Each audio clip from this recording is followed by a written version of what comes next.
Welcome life with Sultana kitchen. बिस्मिल्लाहिर्रहमानिर्रहीम। अस्सलाम वालेकुम। आज मैं बना रही हूँ बहुत ही मज़ेदार गाजर की खीर।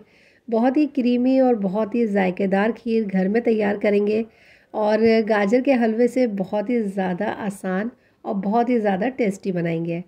तो चलें जल्दी से इसको स्टार्ट करते हैं। बहुत ही कम इंग्रेडिएंट्स यूज़ होंगे। इसके लिए मैंने लिए हैं 3 टेबल स्पून चावल आप कोई सा भी यूज़ कर सकते हैं जो आपके घर में हो।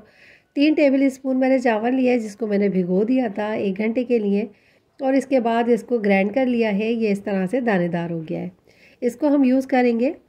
और एक कढ़ाई मैंने ली है जिसके अंदर मैं खीर बनाऊंगी। 2 मीडियम साइज़ की गाजर ली है और गाजरों को मैंने कद्दूकश कर लिया है।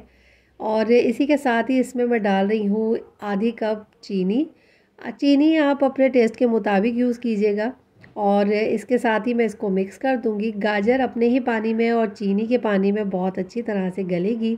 इसको मैं 3 से 4 मिनट के लिए कवर करके रखूँगी और ताकि चाशनी का पानी भी निकल आए और ये बहुत अच्छी तरीके से ड्राई भी हो जाए। 5 मिनट लगे हैं तकरीबन और ये देखें बहुत अच्छी तरह से चाशनी का पानी भी ख़त्म हो गया है इसके अंदर से। गाजरों का कलर भी बहुत ही खूबसूरत रहा है। अब इसके अंदर मैंने डाला है 2 लीटर दूध। फुल फैट क्रीम वाला मैंने दूध यूज़ किया है और आप आम दूध जो होता है उससे भी इसको बना सकते हैं। बहुत ही ज़बरदस्त और बहुत ही टेस्टी जायका आएगा इसका। इसी के साथ ही मैं इसके अंदर डाल दूँगी चावल जो कि मैंने ग्राइंड किए हुए थे। और ये देखें चावलों को ग्राइंड इसलिए मैंने किया है कि और भिगोया भी इसीलिए है कि ये जल्दी गलेंगे और दूसरा ये कि ये दानेदार होंगे। बहुत ही अच्छा टेस्ट लगेगा इसका। और इसको अब मैं मिक्स करूँगी। मज़ीद जो दूध बाकी रह गया था वो भी इसमें शामिल कर देती हूँ। और ये देखें इसके अंदर खुशबू के लिए मैं इलायचियाँ डाल रही हूँ। और अब इसको मैं इतना कुक करूँगी मिक्स करने के बाद कि इसके अंदर उबाल आ जाए। और इसको इतना मिक्स करना है कि ये चावल एक साथ ना हो और नीचे लगे भी नहीं।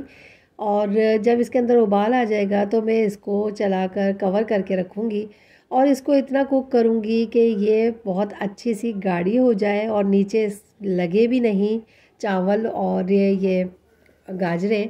और इसको बीच बीच में मैं इस तरह से मैश भी करती रहूँगी ताकि ये बहुत अच्छी तरीके से इसमें मिक्स हो जाए।